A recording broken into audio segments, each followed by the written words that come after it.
Remembering Allah and rise for the month of Ramadan. Oh Ramadan. A'udhu billahi minash shaitanir rajeem. Bismillahir rahmanir rahim. Nahmaduhu wa nusalli ala rasulihil kareem. We are in the second program of the series on blessings on Ramadan. MashaAllah. I would like to congratulate all our viewers for having started in this blessed month. Alhamdulillah. In this particular program, I would like to introduce myself first. My name is Mustafa Fazil Ansari, and I represent World Federation of Islamic Missions here in Karachi. We are discussing in this particular program the theory and practices in the month of Ramadan. This is a very important and a very, very distinctly interesting topic, and needs to have a little elaboration in terms of the fact that it discusses the theory and then it comes to the practices. There may be some confusion in the minds of the people, particularly the young folks, and I would like to have the comments of Dr. Qadri on the subject. Bismillahirrahmanirrahim. Dear brothers and sisters, Assalamu alaikum wa rahmatullahi wa barakatuh. As you know that the program recently started by QTV has an idea, a different idea, to promote the term of Ramadan, not only for Ramadan, also after Ramadan, and it is taken as a term of character. So we will be discussing inshallah ta'ala, and let me introduce myself as a could you elucidate this point that you just mentioned, that we have to take this on even after the month of Ramadan? After Ramadan, yeah, alhamdulillah, because Ramadan is a term, as usually known, that we practice fasting, but it is not only fasting, it is entire change in the personality, change in perception, change in your character, change your mindset, change in your everything, while you interact with others, while you have your relation with your brothers, sisters, your family members, neighbors. Everything is attached with your perception, your behavior. So Ramadan, as you mentioned, brother Ansari Saab, as Ramadan theory and practice, the concept of theory and practice is very vast. And while we say Ramadan is only theory, or just only it is a practice, I think it is a beautiful combination of theory and practice. And لَقَدْ كَانَ لَكُمْ فِي رَسُولِ اللَّهِ أُسْوَةٌ حَسَنَةٌ is the best example of the life of Holy Prophet Muhammad sallallahu alaihi wasallam. And we see that after his departure from this world, even today we see the character building is still there, and we see so many companions of Holy Prophet sallallahu alaihi wasallam, tabayin, tabayin, or the scholars, or the awliya Allah, the friends of Allah subhanahu wa ta'ala, in shape of Sheikh Abdul Qadir Jilani radiyallahu ta'ala anhu, Hazrat Khwaja Muhyiddin Chishti rahmatullahi ta'ala alayh, Hazrat Baba Farid Gan Shakar rahmatullahi ta'ala alayh, Hazrat Imam Qushayri rahmatullahi ta'ala alayh, Khwaja Naqshband, Khwaja Sarwad. These are Hazrat Dad Ganj Bakhsh rahmatullahi ta'ala alayh, known as Ali Hajwari rahmatullahi ta'ala alayh. They did not mention the term of theory. They prove with practice. So Ramadan is onward transmission, which conveys a proper message of your behavior and characteristics. And how would you say that the spiritual content of fasting affects the life of a person to continue thereafter, from after Ramadan? Yeah, very unique question.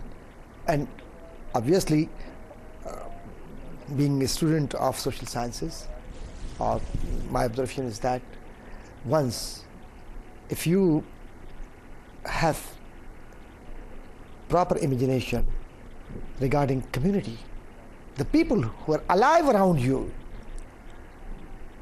that this man is poor, this man doesn't have any resource or resources from community, and I should understand that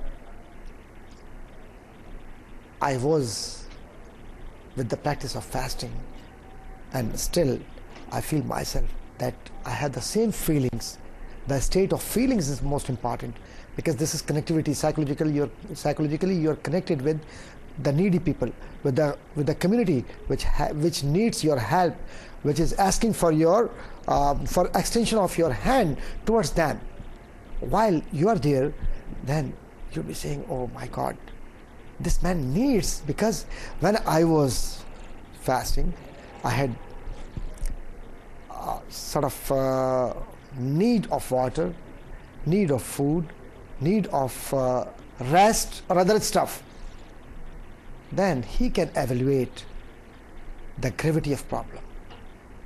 He can understand the feelings of the people who don't have resources, who don't have all these things. This is one aspect. The second thing is that there are so many names which are in the history, and even today we see Awliya Karam. They have very sort of things, but why? They committed themselves to be like poor people, to be like ordinary people, to continue with fasting. Why? Because one is that this is mandatory, and second is that after Ramadan there are so many fasting days which are very specific in traditions of Holy Prophet ﷺ or sayings of Holy Prophet Muhammad ﷺ. Yes. We find out all these days specific prayers in those days. Why?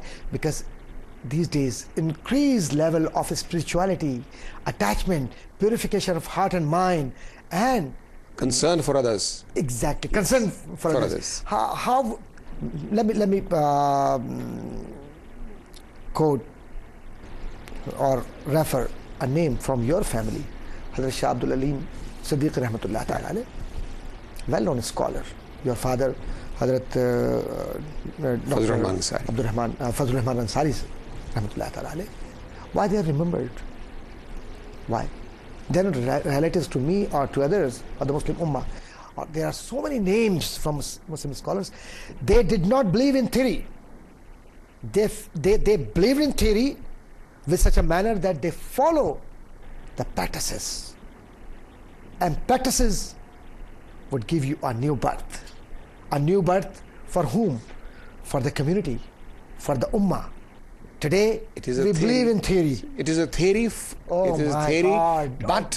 but it has been proven time and time over again that it is something which is practicable.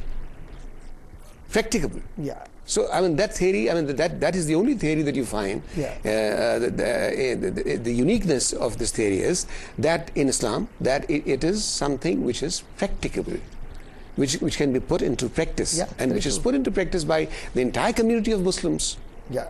And the objective is, as you very well stated, that it has to continue after the Ramadan also. The spirit of obedience to the divine command, the following in the footsteps of the Holy Prophet ﷺ, as he performed the various ibadah during the month of Ramadan, as he carried his life in practical terms, all of that has to be followed through after the Ramadan Mubarak as well. Yeah. And that is why it is being made obligatory on every Muslim. You see, and there's no exception there, except the fact that if he is ill or if there's some problem there, then he can do it later on. Brother Ansari Sahab, I would mention a very interesting thing, and it should be kept in mind, that we celebrate Ramadan, and formally or informally we invite people to come for to share for iftar, or sometimes we ask people to come for other stuff like ibadah together or other stuff. And most of the time, knowingly or unknowingly, I don't know, Allah knows better about the intention, because intention is most important for everything. And we give things or to hand over things to needy people, and we want to advertise or to make advertisement with such a manner that the other person who is receiving all these things, he feels himself inferior or insulting, that this guy has done something wrong, that I have been overexposed. So This defeats the purpose. Exactly. As you said very rightly, this defeats the purpose which has been enunciated in the Quran or which has been practiced by the Holy Prophet ﷺ. I mean, the concept of charity is such in Islam that the right hand would not know what the left hand is given. Yeah. Yeah. I mean, that Very is the true. kind of concept that Islam is given. It is a philosophy so deep and so practical in all its aspects Very true. that we have to make it clear in order for our younger generation to understand these ramifications, these practical applications, these fine nuances which exist in the entire theory that we have discussed. Yeah. That, you know, and it is such a beautiful pattern that is set of life. That you do it in 1 month, so that in 1 month you're doing it so strictly. You're trying to be so obedient. You're trying to create excellence in obedience, so that it becomes part of your habit, so it can follow through in the remaining months. You might be noticing one thing which is very important, that we have left some of our traditions. Today, not for everybody, but most of the time, when we were in the age of 12, 13, 14, in the early age, this was tradition of our parents to take us to prayer, to tell us about the importance of fasting, upcoming months of Islamic calendar, and they would be telling us about different aspects of nights and days and importance of traditional approaches or ritual and festivities. They used to tell us. And very, very important that once if you're 10 years or 11 years old or 8 years old, they used to ask us, okay, now you're supposed to come and commit yourself with Allah subhanahu wa ta'ala for fasting, for Saum. And the Saum means to keep yourself away from all these halal ashya, or the things. And you'll be committing yourself, making promise with Allah subhanahu wa ta'ala. So this first day of fasting is most important in the life of any boy or girl or kids. Yes. But now this is being, I would say, just left over, unattended. People don't care. I think if we need to do that. Yeah, if we revive this tradition, yes. That's my son or my daughter is fasting, and this is first day. I would invite my friends and brothers.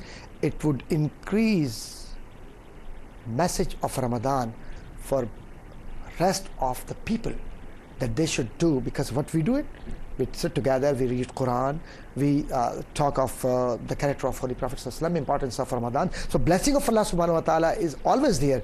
But once if we groom our children with such a manner that traditionally they're attached with Islamic thought and Islamic mandatory days of fasting, they would be more easy to comprehend. Absolutely. I agree with you, Dr. What should we do? This is my question with you.